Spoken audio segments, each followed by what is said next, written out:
Olá pessoal, tudo bem? Sejam bem-vindos ao canal Ricardo Felício Oficial, agora no Rumble ou no Odissê, e eventualmente no O Farol do Brasil do YouTube. Hoje daremos continuidade ao tema da revogação da antiga proibição do Banco Mundial em financiar a manutenção e expansão do uso de energia nuclear pelo mundo. Contudo, o que apoiou essa decisão geopolítica foi a desculpa da fraude climática. Mas nós vamos mostrar que o problema é bem mais grave e trata-se apenas de se estabelecer os novos nichos de poder e dominação. Como informamos na primeira parte desta matéria, os Estados Unidos da América é o principal país acionista do Banco Mundial. Portanto, sua posição tem um peso significativo nesta revogação. Ademais, a Europa cada vez mais sente o peso do custo da energia, pois seja em quadros meteorológicos sazonais de muito calor ou de muito frio, ou que se pese entre a agenda ambiental climática e o desenvolvimento industrial, mais o conforto doméstico da praticidade do mundo moderno, esta disparidade simplesmente está a mostrar que a realidade superou a fantasia. Aí nós entendemos que um pouco mais do porquê dos amores entre o desgoverno atual e o desgoverno francês do Macron.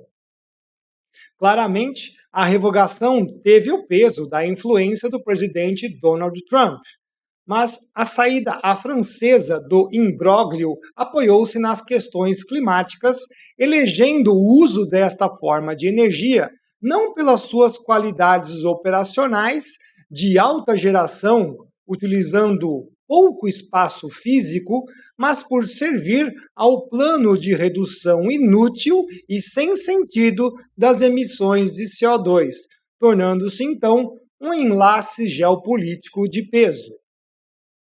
O grande problema das usinas nucleares é o seu alto custo de instalação e não de geração. As pilhas nucleares cujo material físsil é utilizado dentro dos reatores alcançaram preços baixíssimos antes de 2020. Hoje, elas continuam com preços baixos, sendo uma boa opção aos países em desenvolvimento, pois há uma expectativa do Banco Mundial que a demanda por eletricidade duplique nos próximos 10 anos, especialmente nestas nações.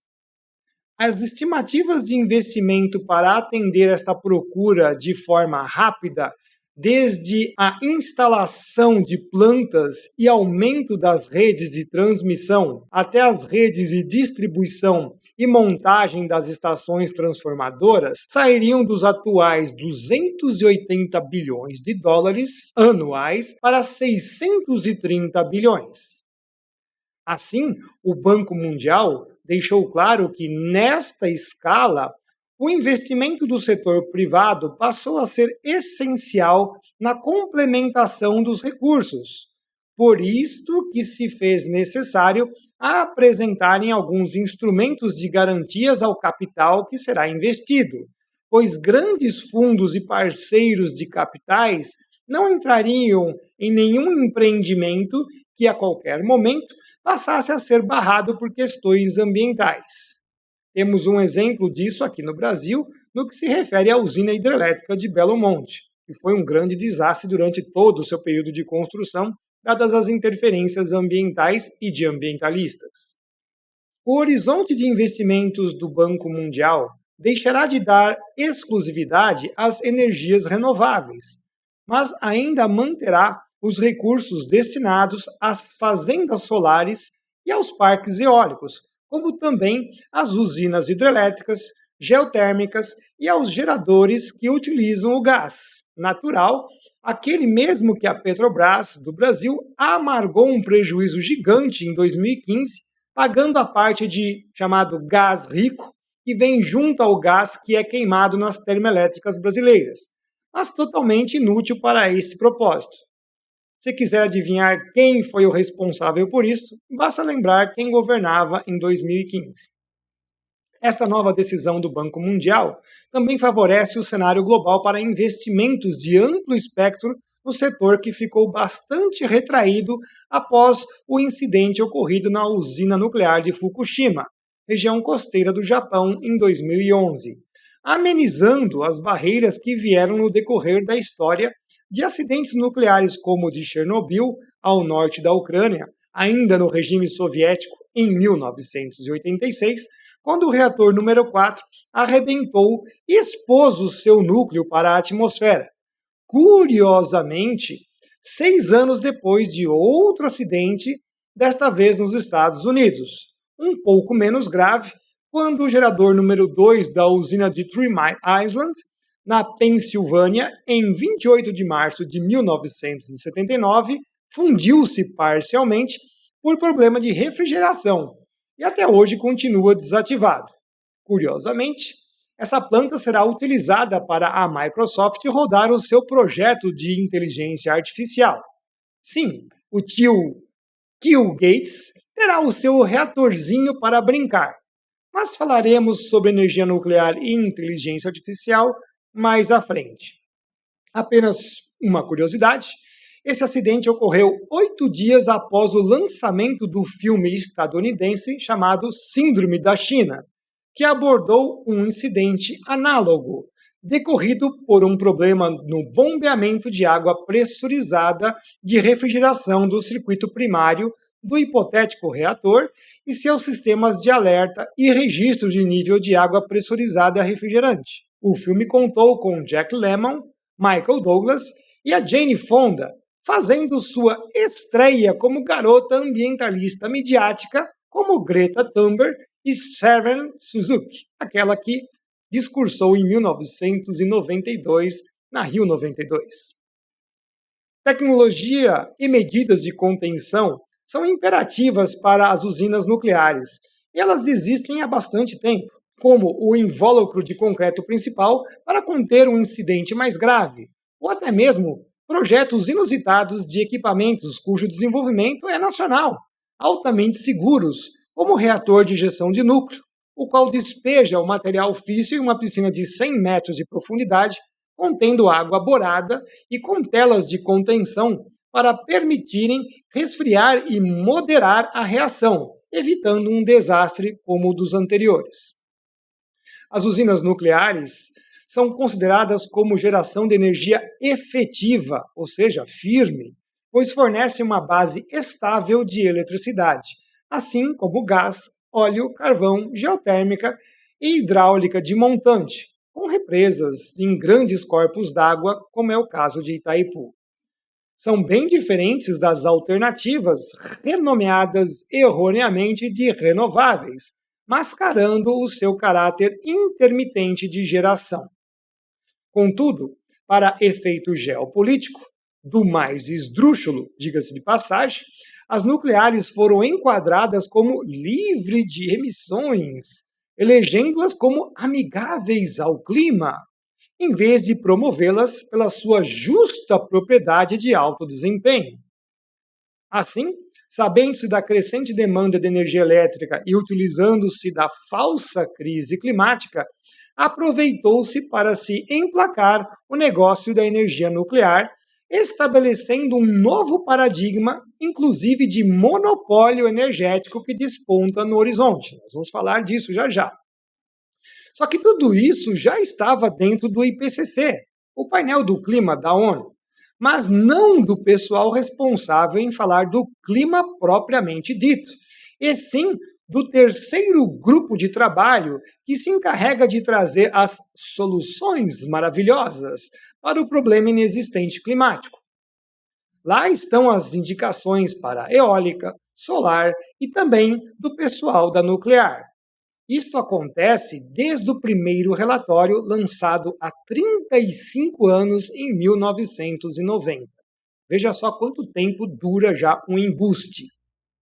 Agora, o que pouca gente soube é que na Conferência Climática das Partes, a COP28, realizada em Dubai em 2023, mais de 30 países assinaram um compromisso em que cooperarão para que a capacidade de geração de energia nuclear global seja triplicada até 2050, de forma a cumprir as metas do fatídico Acordo de Paris, chancelado em 2015, ou seja, há 10 anos. De certa forma, isto forçou os governos a considerarem a apostar na energia nuclear como a mais plausível, pois as opções de outras formas de geração efetiva que possam cumprir a estupidez da redução de carbono do acordo são exíguas. Assim, vai se criando um funil que praticamente conduzirá a apenas uma solução, tendo em vista que as outras irão se limitando por fatores diversos, sejam geográficos, naturais e, no caso do Brasil, os legais, que há muito tempo apresentam um maior peso, pois são usados pelo Estado para a prática de terrorismo contra o cidadão e as forças produtivas do país, ao mesmo tempo em que a China começa seu projeto de outra usina hidrelétrica gigantesca, mas sem a Greta Thunberg e Marina Silva protestando. Não é curioso? É interessante que um tipo específico de modelo de reator foi bastante citado pelo presidente do Banco Mundial, o Ajay Banga. Trata-se dos pequenos reatores nucleares modulares, os SMR, que, segundo o presidente, passariam a se tornar uma solução mais viável em atender um número maior de países ao longo do tempo. Essa visão também foi corroborada por fabricantes do setor nuclear nos Estados Unidos, argumentando que esses pequenos reatores modulares, por serem mais baratos, especialmente por causa da infraestrutura de emergência necessária, resolveriam os desafios da tal transição energética devido aos falsos problemas climáticos. Explicando o que é um SMR, trata-se de um reator nuclear de dimensões reduzidas, cuja geração não ultrapasse 300 megawatts. A título de comparação, Angra 1, que é um reator modesto, não sendo nada excepcional, gera mais que o dobro disso, alcançando atualmente 640 megawatts após a sua otimização, que rendeu quase 7% a mais.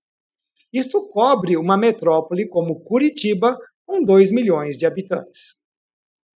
Não podemos esquecer que nesta mesma tona, a China, mas especialmente a Rússia, também despontam como concorrentes na fabricação comercial de reatores modulares, oferecendo opções para tentarem não somente conseguir países consumidores, mas principalmente deterem o monopólio sobre eles. Este é o ponto crucial dessa mudança do Banco Mundial. Uma disputa geopolítica entre os jogadores do Oriente contra os do Ocidente, que vai se acirrar em futuro próximo, competindo no controle energético global. Vamos discutir isso mais à frente. Como do lado oriental temos as estatais aplicando dinheiro, do lado de cá, os financiamentos mais baratos oferecidos pelos governos tornam-se cruciais para a construção de projetos de grandes usinas nucleares, porque estas sempre apresentam atrasos e estouros de orçamento. Veja só o Brasil. É o nosso próprio caso, onde a montagem de uma indústria pesada nuclear foi preparada, mas pouco vingou em mais de 50 anos de projetos. Toda essa história pode ser lida detalhadamente, bem como seus entraves e escândalos, no próprio sítio da Agência Internacional de Energia Atômica, o que é uma grande pena, porque a usina nuclear Angra 2, localizada no município de Angra dos Reis, Rio de Janeiro, Brasil, foi considerada uma das mais produtivas, seguras e confiáveis do mundo, segundo dados da revista Nucleonics Week. Há alguns anos que venho alertando sobre essa questão em que a falsa crise climática serviria de pretexto para monopolizar ao máximo a geração de energia elétrica mundial, deixando a população e as forças produtivas dos países à mercê do novo foco dos oligopolistas globais. Na ocasião, citei que, muito em breve, estariam disponíveis os reatores de fusão nuclear. Há uma alta probabilidade de pequenos reatores desse tipo entrem em fase comercial nos próximos 20 anos. E assim, com os protocolos climáticos de banimento, todo mundo terá que consumir a energia proveniente destas fontes, pagando altos royalties, é claro. No momento, enquanto a tecnologia de fusão não chega, vemos uma antecipação desta corrida, com esta sinalização do Banco Mundial já apontando que os pequenos reatores nucleares à fissão e não à fusão já seriam uma boa solução climática, realizando a falsa transição energética que no Brasil ainda é adjetivada de justa ou de social, pela turma totalmente despreparada do desgoverno atual. Tudo indica que há uma pressa em se formar esses novos oligopólios energéticos mundiais, especialmente por causa dos movimentos da China e da Rússia, que se anteciparam em formar seus dois grandes reinos. Portanto, enquanto aguardam a tecnologia de fusão, eles pretendem cumprir este objetivo com a tecnologia disponível atual, despontada pelos reatores modulares. Para quem ainda tem dúvidas, observe atualmente a grande repercussão de notícias em formato de promoção comercial. Elas dizem muito sobre o assunto de forma escancarada, não fazendo jornalismo, mas propaganda. Nesta briga de domínio energético nuclear comercial, surgem os jogadores. De um lado, os países ocidentais, que apresentam uma gama de reatores, mas ainda sem uma portabilidade e padronização mais específica entre eles. Do outro, Rússia e China se preparam para abocanhar essa fatia importante do mercado, tendo em vista que os países ocidentais precisam ser estúpidos em cumprir metas de emissões de CO2 por causa da fraude climática. Acompanhem comigo, por favor, os slides onde mostro isso com mais detalhes. Vejamos. A fase 1 foi a experimentação de fusão nuclear, onde vários países, como Estados Unidos, União Europeia, China, Rússia, Índia, Japão, inclusive Coreia do Sul, se juntaram para fazer experimentos no ITER, que é o Reator Internacional Termonuclear Experimental. Está fazendo fusão. E o Brasil? Ele faz parte disso? Ué, ele está dentro do BRICS. Pois é, o BRICS deu-lhe uma banana. O Brasil não faz parte de nada, nem sequer entrega um parafuso para isso. Então vejam como nós estamos sendo colocados de lado. A fase 2 seria a transição energética, a fase que nós estamos agora vivendo. A gente observa o quê? Países do Ocidente, inclusive os subdesenvolvidos, especialmente a América do Sul. E de outro lado temos a África, Oriente Médio, a Ásia, também vários países subdesenvolvidos. Aparentemente, a gente já vê um movimento aqui em que eólicas e solares são impostas muito pelos Estados Unidos, mas principalmente pela União Europeia. A Espanha, por exemplo, a grande fornecedora. E temos também a China, que aproveita esse mercado e infesta os mercados tanto europeu. Por exemplo, nossos irmãos em Portugal já têm toda a sua energia tomada pelos chineses com seus parques eólicos, também na América do Sul com painéis solares. E de quebra ainda jogam algumas coisas lá para os Estados Unidos, escondido, né? Por isso que o Donald Trump está lá atacando a China em várias frentes. Na África, no Oriente Médio e na Ásia, países subdesenvolvidos, você tem um pouco de energia solar também implantada, que vem diretamente aí da China na maior parte das vezes. Isso aqui é a estupidez que já dura 25 anos. Já estão acontecendo essa fase de transição energética nos últimos 25 anos. Por isso que a energia tem subido absurdamente no mundo. Aí nós teremos a fase 3, que é o domínio e controle, onde então surgirá a energia gerada à fusão, o reator à fusão. Você vai criar uma energia que é extremamente eficiente e que alguns países só terão o domínio da tecnologia. E aí o que acontece com o Acordo de Paris de 2015, que força que algumas coisas sejam tomadas, algumas decisões sejam tomadas, vocês vão ver que petróleo, gás e carvão vão ter que ser extintos. E não me pergunte como isso será possível, porque nós sabemos que a maior parte da matriz energética global vem dessas 3 fontes. Então, como será possível? Será que a fusão vai conseguir realmente gerar tanta energia para sumir com esses 3? Isso aqui é um assunto que nós vamos falar mais adiante, porque isso aqui envolve também o fim do mercantilismo. E para o fim do mercantilismo ocorrer, você tem que eliminar excedentes populacionais. Então é um assunto que nós temos que tratar mais adiante. Agora, o que vocês acham que vai acontecer com eólica e solar? Isso aqui também vai ser banido, porque já tem até os projetos para mostrar quanto isso aí também não é ecológico. A gente já sabe hoje que eles não são ecológicos de maneira alguma, mas eles ficam aí adiando, fica aquela conversinha, aquela disputa, vão implementando, mas já fazem uma base lógica para tirar isso aqui depois de circulação. E, ao mesmo tempo, vocês acham que as hidrelétricas vão continuar? Claro que não.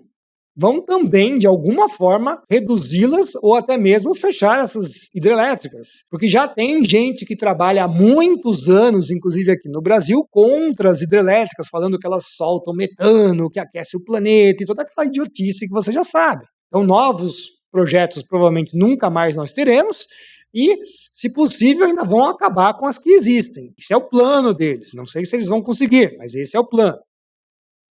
E aí fica a pergunta: quem dominará quem no cenário geopolítico dos países dependentes? Ou seja, aqueles que ficam à mercê da tecnologia que será imposta pelo Acordo de Paris? Esta é a grande pergunta. Para respondê-la, vamos fazer então o levantamento primário que está acontecendo agora. Ainda na fase 2 da transição energética, a gente já observa a Rússia oferecendo as suas tecnologias nucleares à fissão nuclear, portanto reatores nucleares, para os países subdesenvolvidos, como a África, Oriente Médio, Ásia e por aí vai. Então veja só, já apareceu um player aqui que está incomodando. E por que será que ele começou a fazer isso na fase 2 de transição? Obviamente, o pessoal do Ocidente, observando isso, começa a se preocupar. Então, o Banco Mundial vem justamente nesse momento liberando os recursos para que isso também seja feito pelo Ocidente, porque o pessoal do Oriente já tomou a dianteira. Ao mesmo tempo, a gente sabe que a Rússia vem oferecer isso para os países subdesenvolvidos também na América do Sul, não só na África, no Oriente Médio e na Ásia, como também a China desponta nesse cenário. Então, novamente, cruzando aí mercados. E, portanto, o Ocidente precisa atacar o lado africano, do Oriente Médio e da Ásia, ou seja, o mercado que eles estão tentando. Portanto, o Banco Mundial entra justamente nesse momento em ajudar nesse financiamento. Então fica um jogo cruzado aí de disputa de quem vai conseguir pegar o mercado de quem. Então eles estão fazendo o quê? Adiantando os nichos de domínio. Eles não vão esperar chegar a tecnologia de fusão para apresentarem os seus reatores e conseguirem os seus compradores. Eles estão fazendo isso antes com a energia nuclear de fissão. Para explicar um pouquinho melhor esse movimento, vamos fazer uma redefinição da figura. Então veja só, estão estabelecendo um grupo 1, que viria da parte ocidental, envolvendo claramente os Estados Unidos, e, obviamente, a Europa vai ter que se definir, e ela provavelmente vai se definir a favor dos Estados Unidos por causa das suas próprias alianças. A Índia é uma incógnita, a gente não sabe para onde ela vai apontar, dado aí o seu pragmatismo.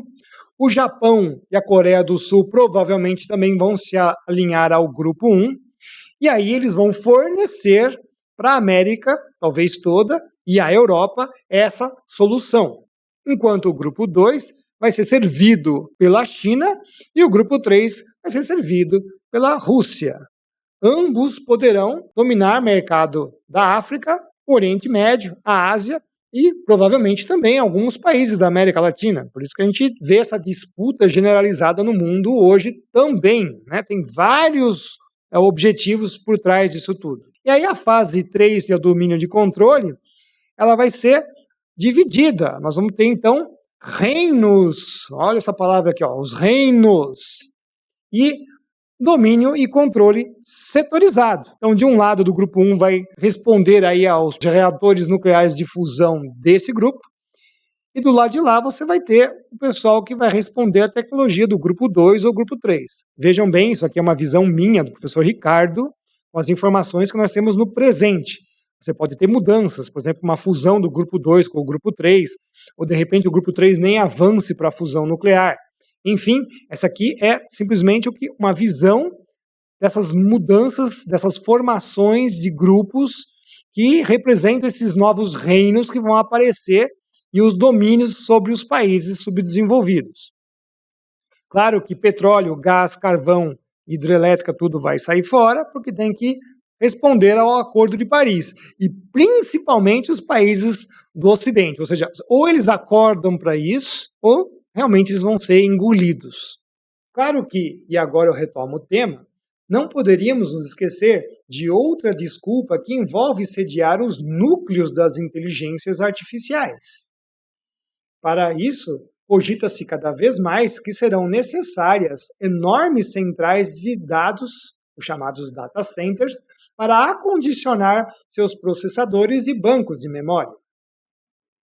Tudo isso requer substancial quantidade de energia elétrica. Aqui cabe uma discussão moral sobre o tema, pois nesses projetos desvia-se um recurso caro e necessário da produção e bem-estar da sociedade para gastar em uma tecnologia bastante tortuosa que visa atender a interesses geopolíticos muito questionáveis, cujos objetivos finais são um tanto obscuros na linha do horizonte, incluindo o controle da humanidade em cada um desses reinos que citei anteriormente.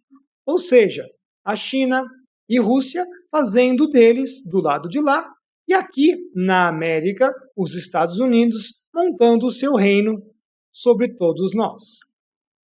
Gostaria de fazer o agradecimento aos nossos apoiadores, ao senhor José Luiz, que fez a contribuição no Vaquinha, ao senhor Celso, a senhora Marina, a Maria Tereza, a Ana Paula e o Estevam, que fizeram contribuições no Nossa Caixa ou nas lotéricas. Você pode utilizar esse número para nos ajudar no trabalho. Agradecer aos nossos apoiadores do Apoia-se, a Amanda, o Edmundo, a Elci, a Eliane Bonotto, a Eliane Santos, ao José, a Lúcia, ao Marcelo, a Michele, o Nelson e a Roberta. Meu muito obrigado a todos vocês. Lembrando que eu sempre oro por todos. Agradecimento especial ao Dr. Roberto Zabalos e ao professor Eric. Agradecimento aos nossos colaboradores e para os pais que querem iniciar os seus filhos nos estudos da palavra, a Bíblia em quadrinhos. Comprando no link abaixo, você ajuda as atividades do nosso canal. Considere você também fazer parte dos nossos apoiadores. Enquanto bancamos turbinas eólicas e painéis solares, o Banco Mundial suspendeu a proibição do financiamento da energia nuclear para impulsionar essa indústria por todo o mundo, reforçando esse setor estratégico e seus operadores. O Brasil já era para ter despontado nesta área há décadas, com toda a riqueza material e com o pessoal altamente qualificado que tivemos. Contudo, a vontade política de fazer um país uma potência, naufragou na baía dos títeres entreguistas que sempre tivemos no comando da nação. De qualquer forma, de toda essa história, só nos resta pagar, pagar e pagar por energia cara e escassa, ajudando um sistema que no futuro próximo pretende claramente nos aprisionar de forma total. Mas esta é uma discussão de terceiro nível que envolve a guerra espiritual que se acirra todos os dias, continuamente, até o momento clímax que vocês já sabem qual é. Espero que vocês tenham gostado do nosso trabalho de hoje. Um grande abraço para todos, fiquem com Deus e até o nosso próximo vídeo, pessoal. Até lá!